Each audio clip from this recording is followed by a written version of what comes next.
Hello guys, আমি Dipen. Welcome back to my channel Deep exclusive. So এখন আমি এই ভিডিওর মধ্যে কথা বলবো ভিকি জায়েদের আপকামিং প্রজেক্ট, যে প্রজেক্টটাকে নিয়ে আমার সত্যি বলতে এক্সপেকটেশন প্রচুর আছে, এবং সেটা হচ্ছে আরারাতের অফিসিয়াল ট্রেলারকে নিয়ে।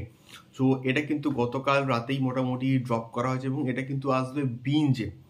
এবং এখানকার মেন লিড কাস্টে কিন্তু রয়েছে মাই ফেভারিট শ্যামল মওলা, মেহজাবিন চৌধুরী, এবং কিন্তু আরো অনেক, এবং স্টার কাস্ট এখানে প্রচুর কিন্তু রয়েছে। সো এই ট্রেলারটার সব থেকে যে মেন পজিটিভ দিক, সেটা হচ্ছে ভিকি জায়েদের প্রত্যেকটা কাজের মধ্যে কিন্তু থাকে, এবং সেটা হচ্ছে অডিয়েন্সকে সাসপেন্সের মধ্যে রাখা, এবং অডিয়েন্সকে একটা মিস্টেরিয়াস যে ব্যাপার তার মধ্যে রাখা, এবং অডিয়েন্সকে একটা ঘোরের মধ্যে রাখা, যেটা এই ট্রেলারটা কিন্তু করতে সক্ষম হয়েছে। যে এই গল্পের যে বিষয়বস্তু এক্স্যাক্টলি কি, বা গল্পের প্লট লাইনটা যে এক্স্যাক্টলি কোন দিকে এগোবে, বা এক্স্যাক্টলি গল্পটা কি হতে চলেছে, সেই সম্বন্ধে না আমরা ট্রেলার থেকে তেমন কিছুই বুঝতে পারছি না। জাস্ট এইটুকু একটা আইডিয়া করা হচ্ছে, বা আইডিয়া দেওয়া হচ্ছে যে এটা একটা সাইকোলজিক্যাল সাসপেন্স থ্রিলার ড্রামা জনরার কিন্তু প্রজেক্ট হতে চলেছে, এবং যেটার মাস্টার হচ্ছে ভিকি জায়েদ। এবং ভিকি জায়েদের কাজ মানে টুইস্ট অ্যান্ড টার্নস প্রচুর থাকবে, এটাকে নিয়ে কোনো রকম সন্দেহ নেই। এবং তার দেখা আমার বেস্ট সিরিজ কিন্তু এখনো অবধি, বা বেস্ট কাজ বলি, রেড রাম লেগেছে।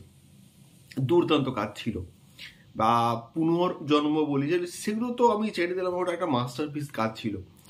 তো এখন যদি এই কাজটার ক্ষেত্রে আসে, তো এখানে আমরা কিন্তু গল্প সম্বন্ধে যেটুকু আইডিয়া পাচ্ছি, সেটা হচ্ছে এখানে শ্যামল মওলা এবং মেহজাবিনের মধ্যে একটা সম্পর্ক আছে, এবং সেই সম্পর্কটা না অতটাও ভালো নয়, এবং সেই সম্পর্কটা খুবই একটা মিস্টেরিয়াস একটা সম্পর্ক। এবং তার সঙ্গে যে একটা মিস্টেরিয়াস পর্বত, বা যার নামই হচ্ছে আরারাত, তার কি কানেকশন আছে, এবং সেই পর্বতটা এতটা মিস্টেরিয়াস কেন, এবং সেই পর্বতের লোকেশনটা এক্স্যাক্টলি কোথায়, এবং এই সম্পর্কটা বা এই গল্পের সঙ্গে ওই পর্বতের কি কানেকশন আছে, সেই সমস্ত কিছু কিন্তু এই পুরো প্রজেক্টের মধ্যে কিন্তু রিভিল করা হবে। সো খুবই সাসপেন্স লাগছে, খুবই একটা মিস্টেরিয়াস যে বিষয়টা কিন্তু আমার মধ্যে জেগেছে। আমি এই প্রজেক্টটাকে নিয়ে প্রচন্ড আশাবাদী, এবং ট্রেলারটা যেভাবে স্টার্ট হচ্ছে একটা ড্রোন শট দিয়ে, ওই পার্টিকুলার ড্রোন শটটা আমার কিন্তু দুর্দান্ত লেগেছে। তারপর যখন ট্রেলারটা আস্তে আস্তে যখন এগোয়, একটা সাপের দৃশ্য আছে, এবং একটা জায়গাতে দেখানো হচ্ছে অনেকগুলো কাক হচ্ছে মরে পড়ে আছে। এবং এই ট্রেলারটা এর যখন পোস্টার আসে, তখনও কিন্তু একটা কাকের ছবি দিয়ে কিন্তু দেওয়া হয়েছিল, এবং এই সমস্ত সিকোয়েন্সেস গুলো আসছে কেন, বা কি বৃত্তান্ত, আমরা কিন্তু এক্স্যাক্টলি জানতে পারবো এটা যখন আমরা দেখবো। সো এখানে মেহজাবিনকে দেখতেও মানে ব্যাপক লাগছে, এবং তার পারফরমেন্স বরাবরই আমার বেশ ভাল লাগে, এবং অরিজিনাল লাগে, ন্যাচারাল লাগে।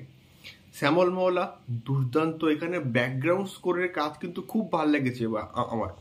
মানে এই ধরনের কাজে এইরকম একটা ব্যাকগ্রাউন্ড স্কোর থাকাটা প্রচন্ড দরকার। আমার তো দারুণ লাগলো, এবং এই কাজটাকে নিয়ে আমি প্রচন্ড এক্সাইটেড। এবং আফটার রেড রাম বলি, আফটার পুনর্জন্ম বলি, যদি ভিকি জায়েদের কোনো কাজকে নিয়ে আমার এক্সাইটমেন্ট থাকে, তাহলে সেটা হবে অবশ্যই কিন্তু এই প্রজেক্টটা। তোমরা অবশ্যই ট্রেলারটা দেখো, এবং তোমাদের কি ফিডব্যাক আমাকে অবশ্যই কিন্তু কমেন্ট করে শেয়ার করতে পারো। দেখা হচ্ছে পরবর্তী ভিডিওতে। টাটা।